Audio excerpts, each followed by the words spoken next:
Dead or Alive creator and Ninja Gaiden reviver Tomonobu Itagaki, which is a very hard name to pronounce, dies at 58 as the game landscape changes. Now, this topic is a very sensitive one, folks, because we're really talking about a great game developer who helped establish and revive two great franchises, okay? It's not something many people can do. Right? I don't know too much about this situation because I'm more focused on Western games than Eastern games, but I think Slay can provide more context to this situation while I try to share my screen. So take it away, Slay. Alrighty.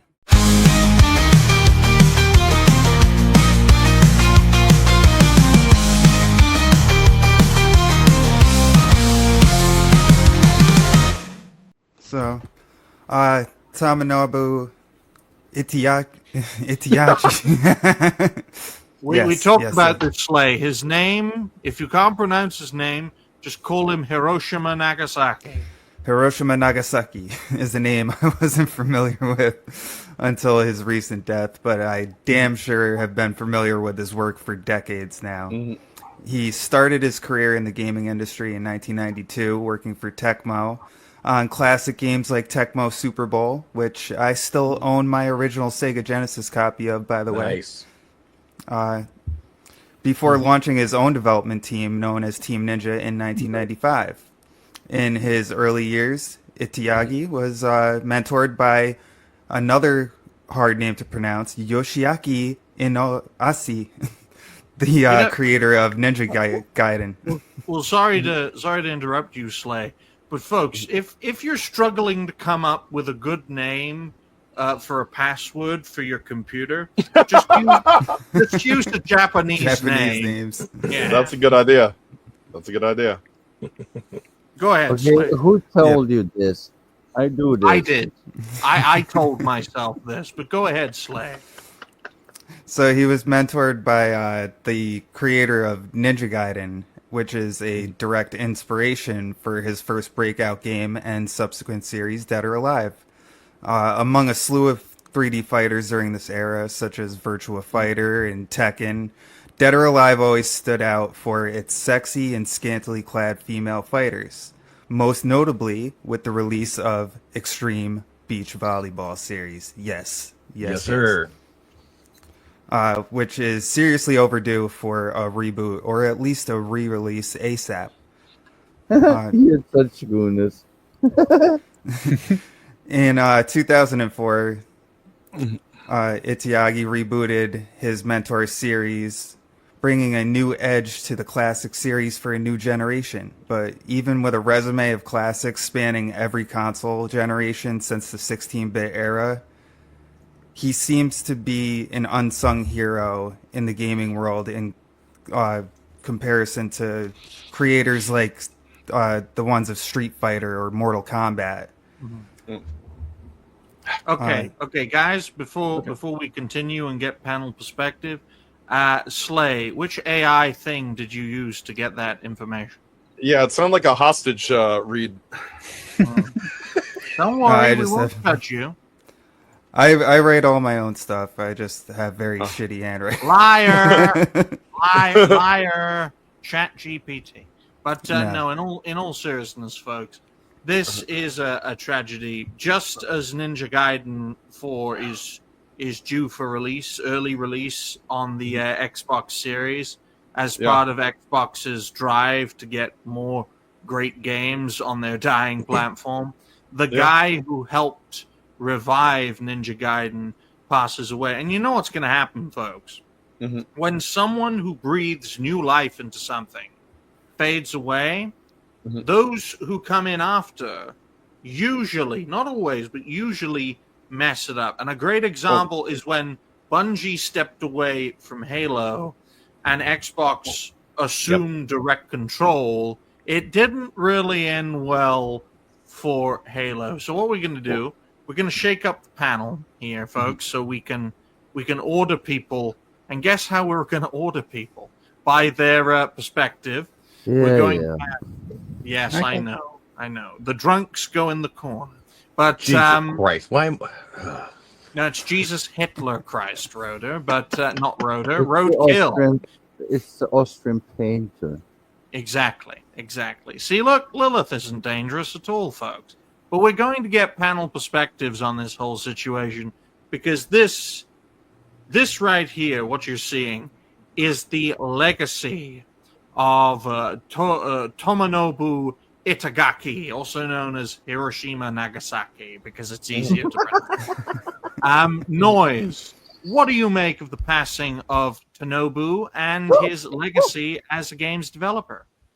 Well, I'm not real familiar with everything that's going on there. I'm not even about to try to pronounce those names. But yeah, anytime that as some people might say, an OG passes away, you got a billion modern people to come in to really screw things up. You got to think about what's going to happen to Valve when Gabe, I believe is his name, when he passes away. You got to wonder. Now Linux operating system, open source, they're already filled with fruitcakes, right? But when Linus Torvalds, when he's gone, I'm betting Microsoft is going to swallow them entirely. They already got their teeth sunk into them. And I mean, this is a thing you got to worry about with everything out there. The new progressive generation coming along to take up what the old guard has made so great. It's a real concern, and there's not enough vigilant people, or maybe there's too many new young progressive types, and I mean the future is looking bleak for us all. Do you guys think the video we make from this segment will get suppressed because we're showing what was on a video game cover, right? Knees? Yeah. Yeah. Knees and boobs and all that sort of stuff. Diversity is our strength, folks, right? I've said this privately, and I will say it publicly. I would rather live in Hiroshima or Nagasaki than live in Detroit, because I know we can recover. I know we can recover from a nuclear explosion. We cannot recover from black people. Okay. Excuse me, Muslims. When you talk about Detroit, it's Muslim. There will be small. What would be seriously, folks? What would be worse for Atlanta, Georgia? A nuclear explosion or more black people? Let's ask Jose. God, no.